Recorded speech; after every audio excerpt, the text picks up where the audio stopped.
தேவனுக்கு மகிமை உண்டாவதாக. தேவன் தேவனுடைய வார்த்தைகளை கேட்டு கேட்டு செய்கிறதுன்றது அது ஒரு ஹைலைட்டான ஒரு விஷயம். கிறிஸ்தவ வாழ்க்கையிலே தேவன்கிட்ட இருந்து தேவனுடைய வார்த்தைகள் மூலமாக தேவன் பேசுவார். அதை கேட்கறதுக்கு நம்ம மனசு வந்து தயாராக இருக்கணும்.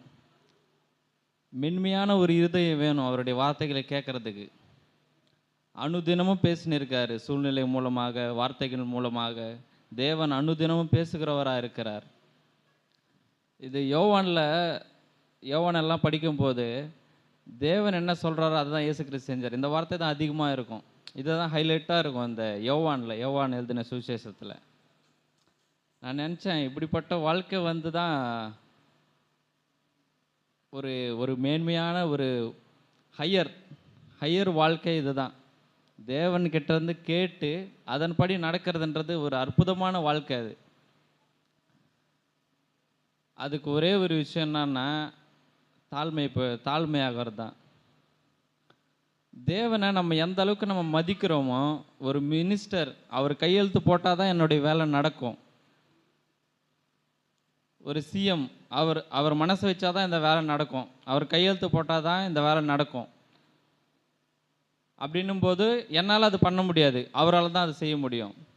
அந்த மினிஸ்டர் கொடுக்குற ஒரு மரியாதை கூட நம்ம ஆண்டவர் கொடுக்க மாட்டோம்.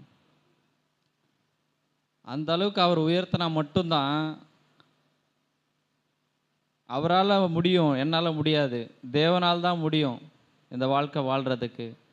தேவன் பேசுகிற அந்த சத்தத்தை நான் கேட்கணுன்னா முதல்ல என்னால் தேவனுடைய ஸ்டாண்டர்டுக்கு என்னால் வாழ முடியாது அப்படின்னு நம்ம யோசிக்கும்போது மாத்திரம்தான் நம்ம அவர்கிட்ட போவோம். ஒரு சிறு பாவத்தை கூட என்னால் ஜெயிக்க முடியல. காரணம் என்ன தெரியுமா? நான் பெருமையாக இருக்கிறேன். ஒரு பேதுருக்கிட்ட அந்த சிறு பெண்ணு போய் கேட்கும்போது, நீ அவர் கூட தானே இருந்த அப்படின்னும் போது, நான் இல்லை. அதுக்கு முன்னாடி பேதுரு ஆண்டவர்கிட்ட சொல்லுவார், யார் வந்தாலும் உங்களை மறுதளிக்க மாட்டேன் அப்படின்னு பெருமையாக பேசுவார். ஒரு சின்ன சோதனை நம்மளுக்கு வரும்போது உடனே விழுந்துடுறோம். என்னன்னா நம்ம பெருமையாக இருக்கிறோம். அதே பேதுரு அப்போஸ்தலரில் படிக்கிறோம், எவ்வளவோ அற்புதமாக வாழ்ந்தார். காரணம் என்னன்னா அவருடைய சுயம் அங்கே சாகடிக்கப்படுது. அதுக்கப்புறம் பரிசுத்த ஆவியானவரால் நிரப்பப்பட்டால் மட்டும்தான் அப்படிப்பட்ட வாழ்க்கை நம்மளால் வாழ முடியும். எல்லாருமே ஒரு இயேசுவை போல வாழணும். இங்கே பிரசங்கிக்கப்படுகிற செய்திகள் எல்லாமே இயேசுவை மையப்படுத்தி தான் பேசப்படுது. இயேசு என்ன சொன்னாரோ அதுதான் இங்கே போதிக்கப்படுது.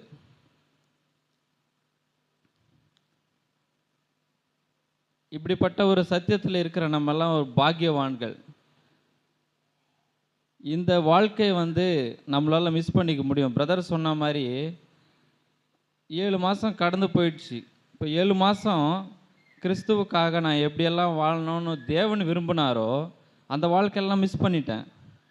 இப்போ 8ஆம் மாதத்தில் வரும்போது அந்த வாழ்க்கை என்னால் வாழ முடியாது.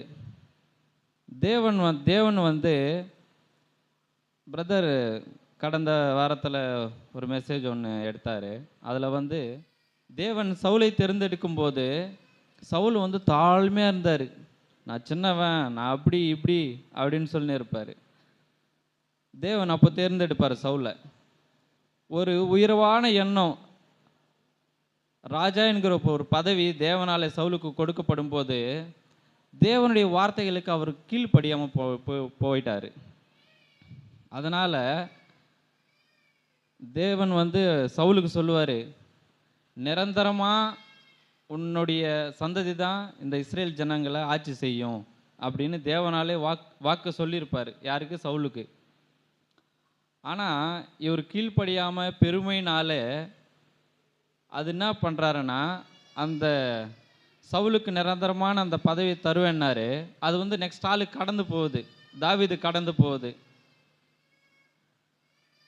தேவன் இப்படியெல்லாம் இருக்கணும்னு அப்படின்னு விரும்புகிறாரு. ஆனால் அதுக்கு எடுத்துக்கிறது வந்து நம்ம தான். நம்மளுடைய பெருமையான எண்ணங்கள் மாத்திரம்தான் தேவனுக்கு பிரியமில்லாத வழியில் நம்மளை நடத்துது. அப்படி நடத்தப்பட்டவர் தான் சவுல். தாவீது வந்து தாவீதை தேவன் தேர்ந்தெடுக்கும் போது அவரும் தாழ்மையாக தான் இருந்தார். ஒரு காலத்தில் அவர் பெருமை அடையும் போது எச்சரிக்கை எப்போவுமே தேவன்கிட்ட இருந்து எச்சரிப்பு இல்லாமல் உடனே நியாயம் தீர்க்க மாட்டார். ஒரு எச்சரிப்பு வரும்போது சவுலை மாதிரி அது வந்து தேவனுக்காக தான் நான் செஞ்சேன் அப்படின்னு தாவீது உடனே மனம் திரும்பிட்டார். சவுலை மாதிரி காரணம் சொல்லலை. நம்ம சகேயு கூட படிக்கிறோம். சகேயு எல்லாரும் நீ ஏமாத்துறவன் பாவியான மனுஷன் அப்படின்னு சொல்லும்போது சகேயு வந்து மனுஷங்களை பக்கம் திரும்பிட்டு அவங்கள தூஷிக்கல, ஆண்டவர் பார்க்குறாரு. இந்த தருணம் தான், இந்த டைம் தான் நம்மளுக்கு கொடுக்கப்பட்டிருக்குது. இந்த செகண்டை தாண்டி போயிடுச்சுன்னா அடுத்த செகண்டு புதுசு தான்.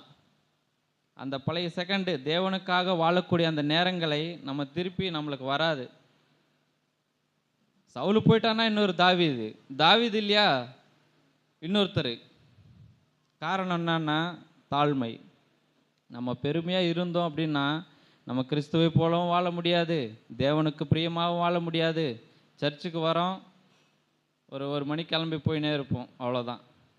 நம்மளுடைய வாழ்க்கை வந்து அப்படியே தான் இருக்கும். கிறிஸ்தவன் பேர், அவ்வளோதான். கிறிஸ்துவன் அப்படின்னாலே தேவனுக்கு பிரியமாக வாழ்கிற ஒரு வாழ்க்கை. தேவனுக்கு பிரியமாக வாழாமல் நம்ம சர்ச்சுக்கு வந்து என்ன பிரயோஜனம்? வேஸ்ட்டு. அதுக்கு வீட்டிலே இருக்கலாம். ஒரே ஜட்ஜ்மெண்ட்டு தான். இங்கிருந்து தேவனுக்கு பிரியமாக வாழ முடியாமல் இருக்கிறதுக்கு நம்ம வீட்டிலே இருக்கலாம். இவனுக்கு தேவனை பற்றி தெரியல, அதனால் ஓகே அப்படின்னு விட்டுருவார். இங்கே வந்துட்டு நம்ம தேவனுடைய வார்த்தைகளை கேட்டுட்டு நம்ம அதன்படி செய்யலைன்னா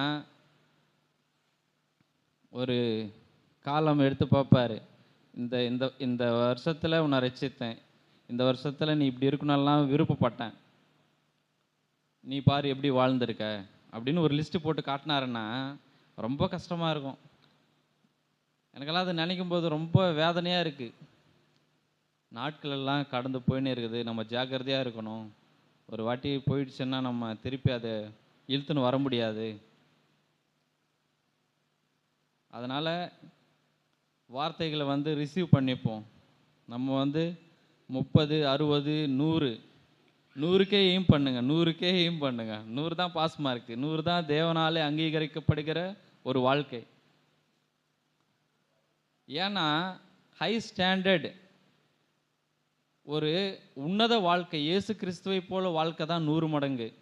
அதுக்கு வந்து வளர்ந்துனே இருக்கணும். கொஞ்சம் கொஞ்சமாக வளர்ந்துனே இருக்கணும். விழுந்துட்டிங்களா பரவாயில்ல,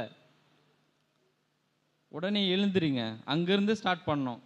பின்னாடி போயிட்டு நான் எவ்வளோ வார்த்தைகள் கேட்டாலும் நான் இப்படி தான் இருப்பேன், நான் இப்படி தான் இருப்பேன், விழுந்தே விழாதீங்க.